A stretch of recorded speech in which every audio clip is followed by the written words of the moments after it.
Constructing your life is about much more than just building a bank account. Each week, join real estate entrepreneur and mindset coach Austin Linney as he interviews guests who are constructing their dream lives and impacting the world around them on a daily basis. If you're an entrepreneur or wanting to start a business, or you just want to hear motivating stories of how others have overcome the odds, you are in the right place. And now for your host, Austin Linney.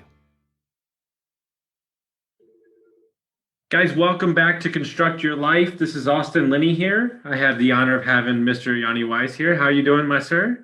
I am doing really well. Thanks so much, Austin. It's a pleasure. You got it, man. I am super honored and super excited to have this interview. You know, one of the things I want to compliment you on is the amount of value you give within LinkedIn, and the amount of people that I've met just from your Sunday post is amazing. And you know, we're going to talk about what you do in call segregation, but man, I'm so intrigued about kind of your view on social media and so many things like that. So what I like to do with my guests is let them tell the story where they want to start, and that way we can get the ball rolling and go from there. Sure. Listen, first of all, thanks so much for having me on here. And I love the Sunday, the self-promo stuff that I do on Sunday. It's a lot of fun.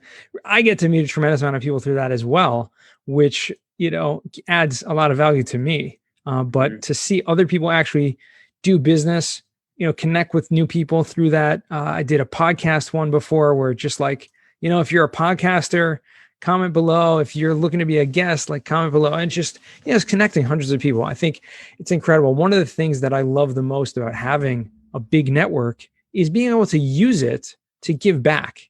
And that's really what it's all about. How to pay it forward, give it back, however you want to call it. So I enjoy that. But I'll take it any direction you want to go, Austin. No, I love that. And it's empowered me inside my Facebook group to do that on Sunday. So I almost took it for even a different context. What is something, somebody, or something that's helped you, right? And I was like, you know what? I'm not going to post it, but I was like, you know what? This is something that helped me. And I posted it, and somebody goes, I've been trying to find this for like 3 weeks. And I'm like, that was it right there. That's it. That's awesome. Yeah. That's and like,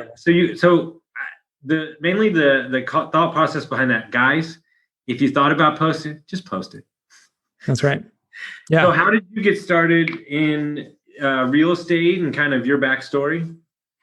Real estate was something I kind of stumbled upon about 5 years ago. I was a teacher for many years, and that was really my life's passion. It was just like giving back. I had a nonprofit organization. I was a teacher, a big family, and just kind of living life, enjoying what I was doing. But, it came a certain point that a teacher's salary and does not pay the bills, as soon as a family grows.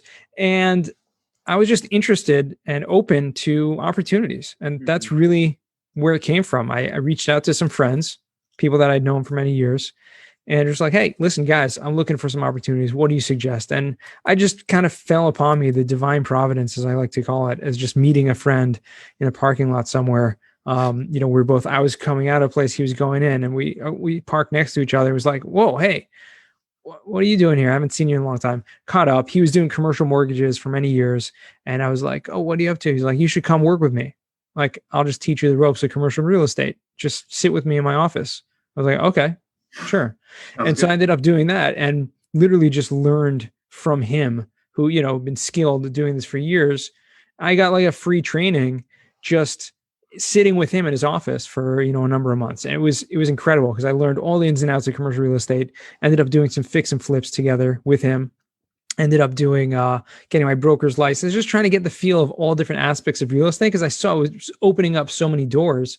And with that, literally led me to where I am now, which is, this call segregation company, which is a long story into itself, but that's helped me to really grow this community and this network, which is helping me to, spur my own, multifamily investing company. So that's exciting. That. And we're going to unpack call segregation because I would say that 10%, maybe 15%, 20% of people actually know what it means. 100%. But I ultimately what I get more excited about is the aspects of who you are away from the call segregation. And I'm learning from your post, right? I thought one of the most, and I tagged my students in it. When you handled that guy the other day, when you told him the price and he was very rude to you, I thought that was the most teachable post I've ever seen. And, kind of walk us through there, like how, any new investor, anybody investor dealing with somebody who comes at you with tech, like, walk us through how you handled that guy. I thought that was the most amazing teachable moment, right? Is understanding that maybe they're triggered, right? Exactly. You never know what someone else is going through on the other end of the phone. Yeah. And that's one of the biggest things that I learned from sales in general. But personally, I don't really enjoy cold calling, partially because of that story. Just a little context. I called a CFO at a very large corporation, and the guy basically berated me over the phone and called me a liar and started calling me names. I realized very clearly that, I'd caught this guy at a wrong time. Something was up with him. It's not me. Like that was so obvious. When you get hung up on a cold call, it's very easy to think, okay, maybe the pitch wasn't good, or maybe I wasn't fast enough to tell. And there's all kinds of training, sales training videos, but this was like very clear. And so I think that's a lot of, emotional intelligence to understand who you're talking to, but also understand that you have no idea who this person is and what they're going through. And so I just responded with a very gentle, kind of kind email follow-up, which was like apologizing, saying that I was at fault, saying, I apologize, for reaching out and quoting you weren't interested anyways, but just in case, right, here's what, I have to say about that. And turned out he ended up forwarding it to the right person. And so that's another thing when it comes to sales and cold calling, you may not even be calling the right person. Mm-hmm. Oftentimes you're not, unless your research has been done, to the T, and exactly who the person is and what they're, oftentimes you call a big corporation, a big company, oftentimes there are, some kind of sub roles, junior roles, and everyone has their own tasks to deal with, and you may be barking up the wrong tree in the first place. So never be turned off when someone shoots you down like that. No, I love it. I read the book. So oddly enough, I have themes for the year. And before I knew COVID happened, my theme was emotional stability. Little did I know that 2020 had some other things in store. But I read a book called 5 Levels of Attachment by Don Miguel Ruiz. And man, it was really eye-opening to see the way that we as people get triggered through understanding that we're taking on this person's moment or where they are. And ultimately, like you're saying, it might not even be the right person. I mean, I think it's very interesting. And so when you went from commercial lending to get into cost segregation, which is kind of an interesting profession, what's the story behind that? And then what intrigued you about getting into this asset or this vehicle? When I first learned about cost segregation, and like you said, probably, 80% of people listening to this probably never heard of it before. Unless they heard of me before, whatever, from other contexts. But if you had never heard, and that's what I found, what I did was, since I had been involved in the real estate industry for a few years already, I started just reaching out to everyone that I knew. I was just asking them, hey, you guys heard of this thing called cost segregation? It's a great way to save a lot of money, your income tax, a great tool. It was very clear distinction, opposite ends of the spectrum answers. It was either, yes, I've been using this for years. It's an awesome solution, strategy. I've been doing this for years. And that usually came from those people that had been in the commercial real estate industry for many years, were savvy, own a lot of properties, et cetera. That was one group. The other group, and this was, like I said, it was a dichotomy. There was either one or the other. The other group was, I've never heard of it. There was no middle ground. Like, yeah, I've heard of it. I discussed it with my CPA. It wasn't for me, those kind of things. It was just like, you either knew about it and you said it was like the best thing, no brainer, or you never heard of it. And because such a large majority of the responses were from the latter category, people that had never heard of it, I was like, okay, there's something wrong here. Those people who know about it, they think it's the best thing since sliced bread. But yet there's such a huge vast majority of those people who own real estate and invest in real estate and still don't know about it. Something needs to be done here. And I found like I used my teaching background just to say, okay, this is how I'm going to approach it. I'm going to try to just spread the word. I'm going to start talking to people and teaching people and just getting on webinars and doing podcasts like this. And when you find something that is such a little known tool that can be so beneficial, the best way to help people is really just to get as many people to know about it as possible.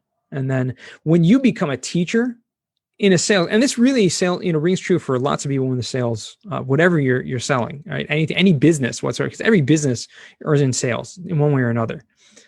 When you approach it that I'm going to teach people about this, I'm going to educate people about this, then you are now the go-to person for that. Like people see you as, oh, you taught me about it. You're the one who knows the most about it. You're the expert. Here's my thought. You're the one that I'm going to go to. No, I love that. And I have a friend out of Nashville who's a developer, and he realized that he was wasting so much of his time going to weird places around town that he only did deals in a 10-mile radius. And he became the East Nashville guy, and he doesn't even leave his house. That's incredible. And that's exactly the thing. If you become that known for that one thing, then you can excel beyond imagination what you're trying to just approach it from a different angle. And I just talked to my buddy who's a commercial broker, raises money for commercial assets, and he said, I'm not selling them a dream, I'm educating them on the actual investment. And I thought that was a very poignant part, and you just hit it on the head too. Education of said vehicle is what we're looking to do, and then through that they gain they connect with you, and then that's when they're investing in the deal. Yeah, incredible. It's incredible. It really is.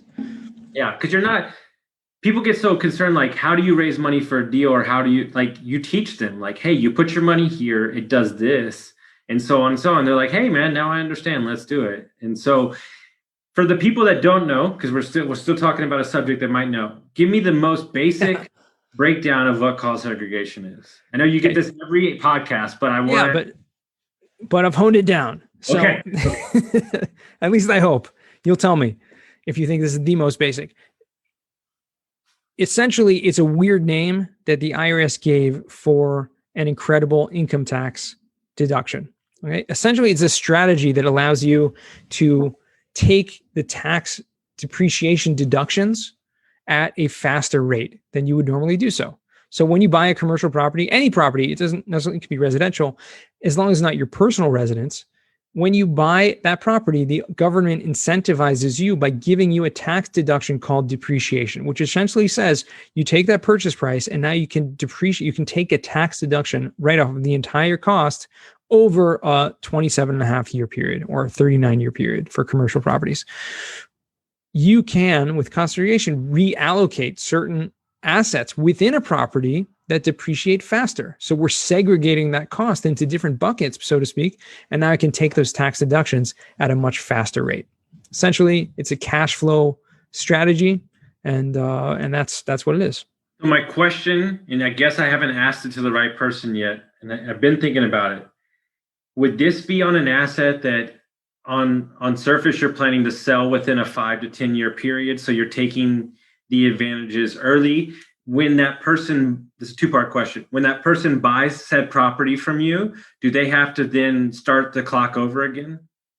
So it's an incredible question. The cost segregation is on the owner, not the property. Okay. Which is an incredible thing. And that's part of the reason why, depreciation, it sounds like a negative thing, right? It sounds like the building's going down in value, but essentially the depreciation deduction, which is what we're talking about here, is really just a borrowed term. It's a borrowed term because it's not intrinsic to the actual depreciation of the building. It's more based on you, the owner. You buy this, your schedule starts over the day you buy it. And it's based on your purchase price, not the intrinsic value of the property. And ultimately, what I found, right, and you talk to high-level investors, right? I was listening to a call the other day, and there's two schools of thought, and I love both schools of thought. Get in there and make taxes or depreciation be the issue. Like, be making so much money that you have to do these things. But then there's the other side, which is the new investor that drives me crazy, that hasn't even bought a property, and they're already talking about taxes in LLCs. And so let's make the problem that you have so much money that you need to use the cost segregation, right? Yeah, Not absolutely. the reason to not get started. Absolutely. Yeah. And so that was a great explanation, but I'm more interested because I know you could do classes on that, and you do classes on that. And guys, if you want to follow somebody that gives value in buckets, he's the man to follow. So make sure you hunt him down. But what I'm more intrigued about is your view on social media and kind of, networking and getting out there, and because a lot of my audience, I've done the data, is younger, newer investors. So I'm interested to, I feel like you're on Facebook, but I feel like most of your basis is LinkedIn, and so you've kind of found your home. Am I correct? Yeah, interesting enough. I really only joined Facebook at a much later stage, but you're absolutely right. I started with social media on LinkedIn. And specifically, the reason why I did that was because, well, I kind of stumbled upon LinkedIn, just to be in all honesty. It was not a strategic maneuver that I'm going to go and now use LinkedIn and it was really, I stumbled upon it and saw other people creating content. And it was at the time when LinkedIn, about 3 years ago, turned over to be like a real content creating platform and social networking, as opposed to just like a job posting board. And so I came in kind of right at the right time and saw other people creating content. I was like, okay, I can do this too. I can create content, I can make videos, I can make posts, etc. And what I like about LinkedIn more than Facebook in general and other social media is because it's more professional in general. There's exceptions, and obviously you can get caught up in anything, anywhere.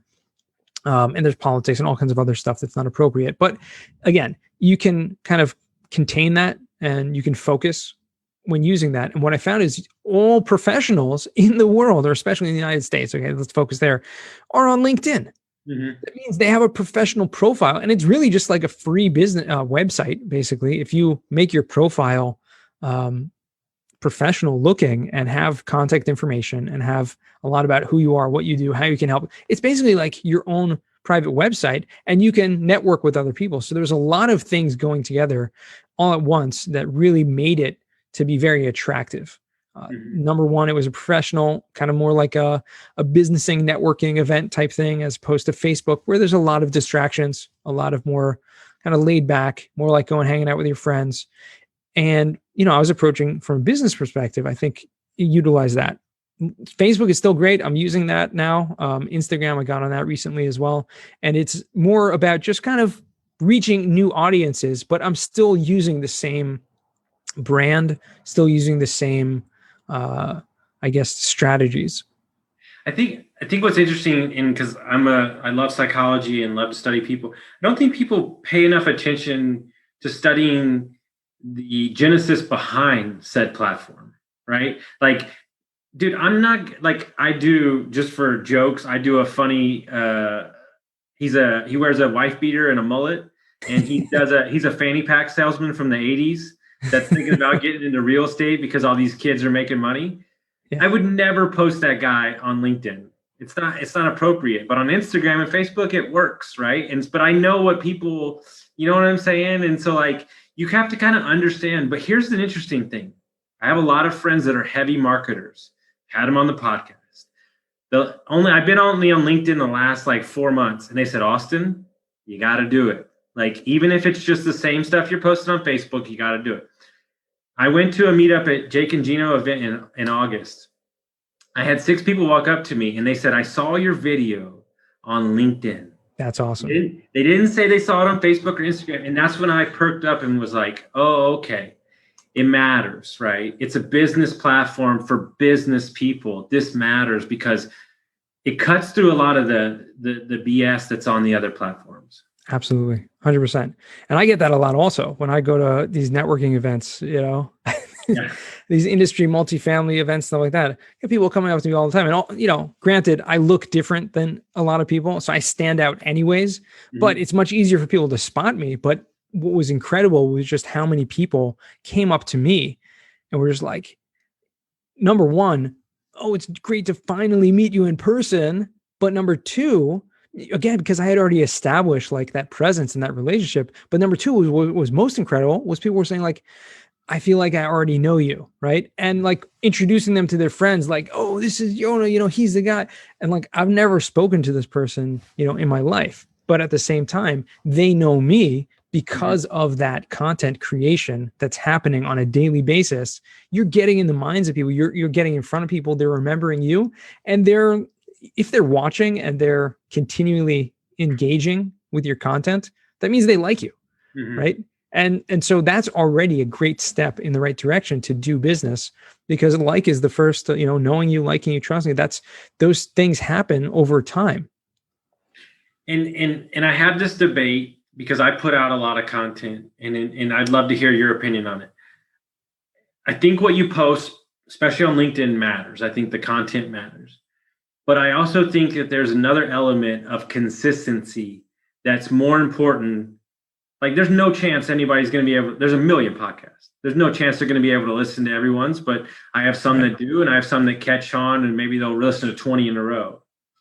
But what I get commented on is the consistency. And I'd love to hear your thoughts on how you view social media and posting and stuff. Is it all about like recording 7 videos and trashing? Like I'm a one take wonder. It is what it is. You know what I'm saying? That's how I roll. But getting it done and moving on is kind of the way I operate.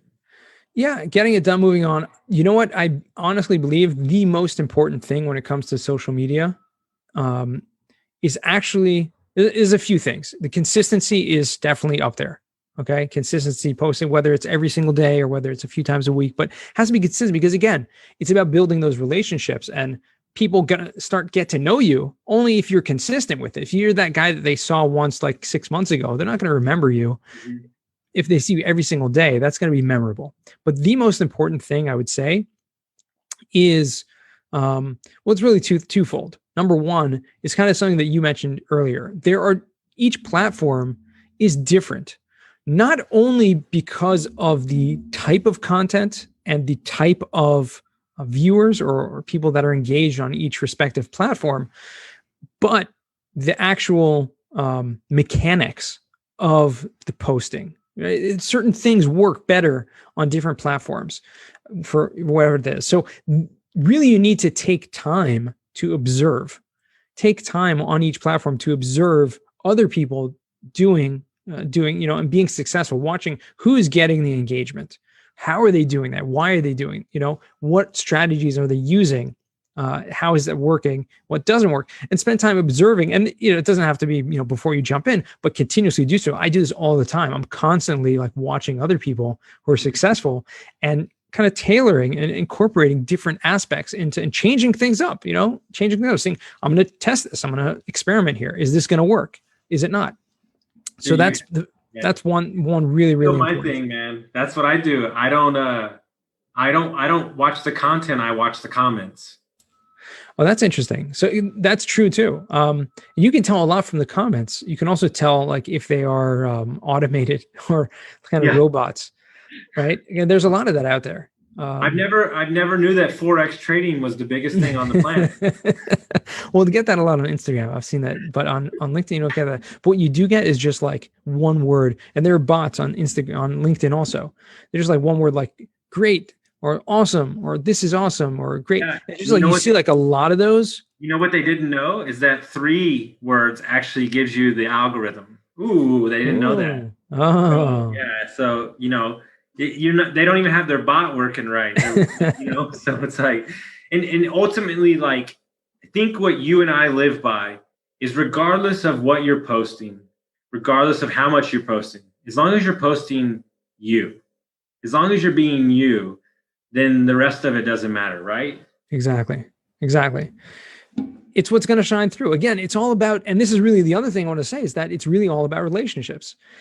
This is a way, and social media is a way to scale relationships, right? Because number one, you can't possibly be talking to, 100 different people at once in any given way. But with social media, you can, right? You can actually be talking to hundreds of people or thousands of people all at once and engaging with them. And you can really be having separate conversations all happening at once. And again, there's that real kind of, especially if you're doing video and you're being authentic and you're constantly there, people get to know you over time. And like I said, that was what surprised me at these conferences was I feel like I already know you, right? And I get someone call me up on the phone, literally never spoken to the guy on the phone before, never. Okay. We had, been connected on LinkedIn, commenting and et cetera, back and forth a lot of times. No, I apologize. I called him up once a couple of years ago about cost segregation. Didn't work out, but we continued this kind of banter. Calls me up. He's got me on a conference call with like his partners. And he's like, this is Yonah. I really like him. I trust him. He's the guy and this and that. You don't get that, from anywhere else. I mean, that's really incredible. I mean, except for in person, actually getting to know people. So I think that's really the most important is focus on those relationships. What did it for me was that Jake and Gino event, and the podcast is like 6 months old. And now, granted, I'm a weird cat. So I've known my podcast producer for a long time. We used to work in the music business together. He was a bass player for Aaron Lewis of Stained. He knows me very well. He's very the opposite of me, very analytical, very quiet. He said, don't you dare look at the numbers. He goes, because you're not like it just. So I don't know. I have no idea what's going on. I get comments. That's how I know. But I went to the event and they were like from San Diego, New York and around. And he was like, hey, you're Austin. Like, we love your podcast. And I was like, I came home to my girlfriend and I'm like, holy shit. I'm like, I don't even know these cats. Like, that's when it made me realize how powerful these medians are. And so many people want to talk down on it, or they want to do this. Used properly, is there a better way to scale a business? I don't think there is.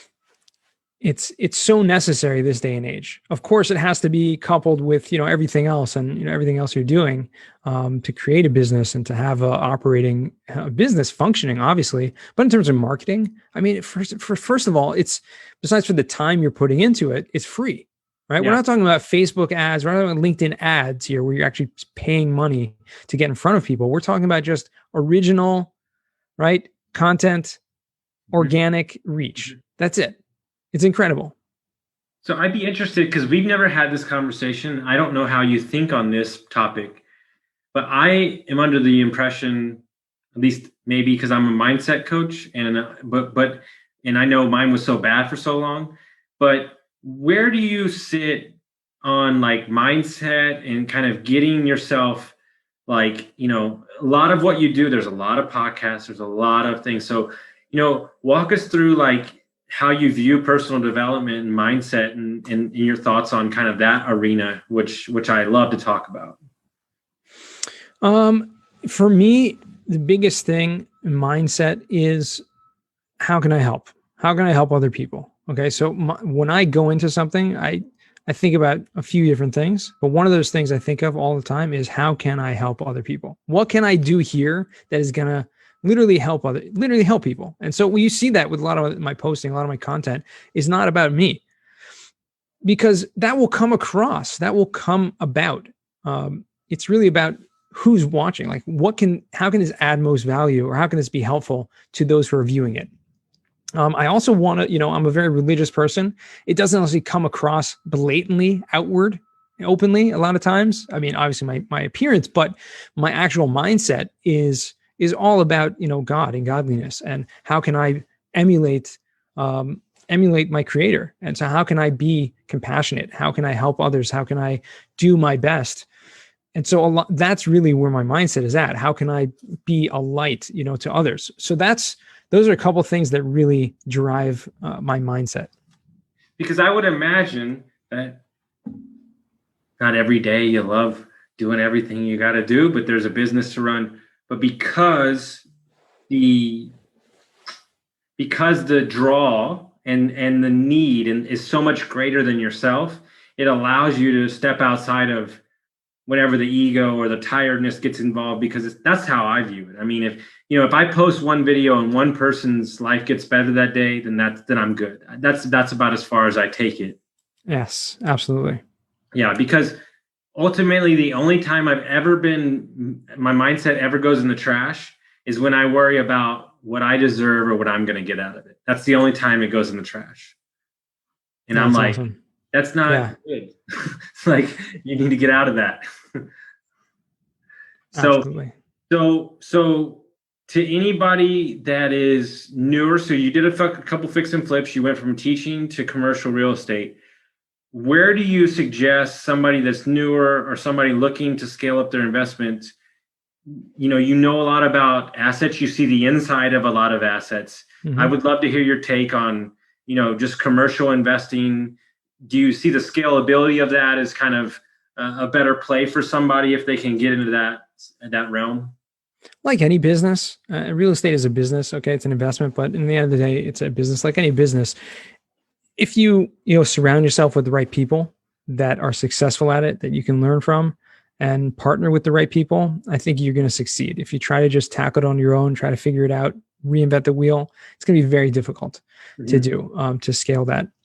But I definitely think it's sustainable. There's tons of opportunities. There's no shortage of properties, no shortage of, obviously there's competition, but with the right mindset and the right focus, and you have to be focused, you can succeed. And I personally, because I've seen such an incredible volume of properties and closings and deals come through me just from the aspect of cost segregation, again, because I'm looking at all these deals closing, I'm looking at all these properties, I'm watching from a bird's eye view in every market in the country, every asset type that's out there. And I'm seeing all this happening. I'm watching people doing this. Like, listen, if they can do it, I can do it. And so that's really what's pushed me currently to kind of be shifting some of my time and energies into moving into that space, because everyone needs to create wealth. Everyone needs to have investments. Okay. So regardless of what you're doing, whether it's full-time or part-time, or whether it's passive or active, you need to find those opportunities. And I think multifamily specifically, but real estate in general, is a great tool and great investment that should not be overlooked. And that was going to be my next question. Are you investing currently yourself or not yet? So that's exactly what I'm doing right now. So I had the first deal that I was a part of on a very minor scale, albeit, but back in November in Atlanta, a multifamily property, 70 units. So that was the first really hands-on experience that I had. And that's my goal, is in 2021, moving forward, finding deals, trying to put together deals and partner with the right people to make it happen. So I don't know if this is illegal or illegal, but I'm an outside of the box thinker. Could you forego your services, because you've seen the inside of so many deals, to underwrite and cost segregation a deal as part of your commitment to the deal? Is that an avenue to invest or no? Yeah, I mean, absolutely. It's funny because it's such a small amount, believe it or not. Like a cost segregation study itself is such a small kind of piece of the puzzle. It's huge in terms of tax savings, but in terms of how much it costs to get it done, it's almost minuscule. But yeah, definitely, if that's my value add to a deal, I'm happy to do so. No, and it's great because what I was just talking about with the gentleman the other day is, I'm talk to people from all over the world, and there's a lot of communities that are financially illiterate would be the term, right? And so these conversations that we're having, it's alarming to me.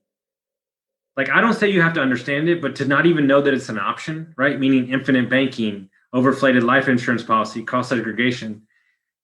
The rich, white whatever, are the ones that are hoarding this information. And it's nice to be able to get in these communities and share these ideas of these vehicles. To me, it's really probably one of the only things I care about.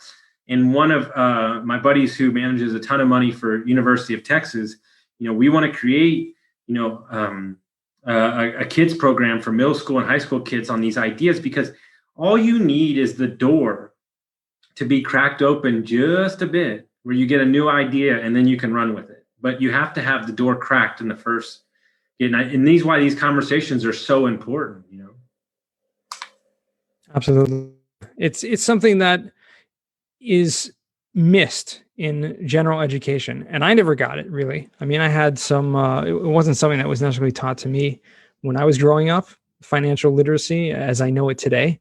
And it's something that I'm actively trying to help my own children with because yeah, it's not taught in school, these kind of things. And you need to go out of your way. You need to have some extracurricular. Unfortunately, you have to go beyond the school system to make sure that you're educating yourself. But those who do are going to be the ones that are on top. Dude, I'm so ridiculous.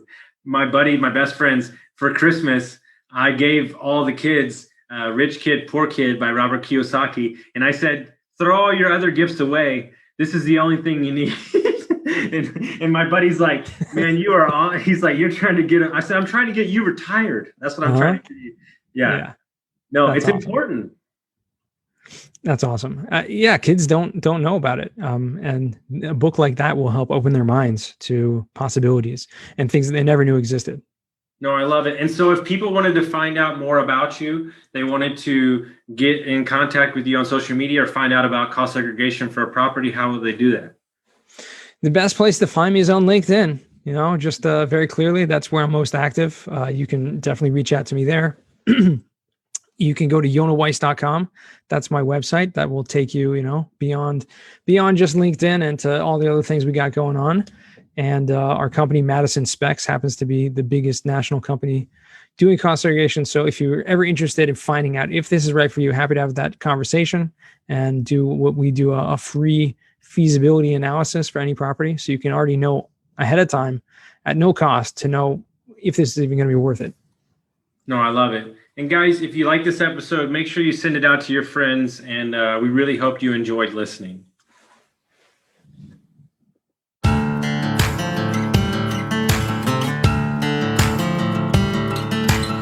Thank you for listening to Construct Your Life with Austin Linney. If you enjoyed this episode, be sure to rate, review, subscribe, and pay it forward by sharing with a friend. Most importantly, take this opportunity to start constructing your life by taking immediate action on what you learned. For show notes, resources, and more information on one-on-one coaching with Austin, visit constructyourlifepodcast.com.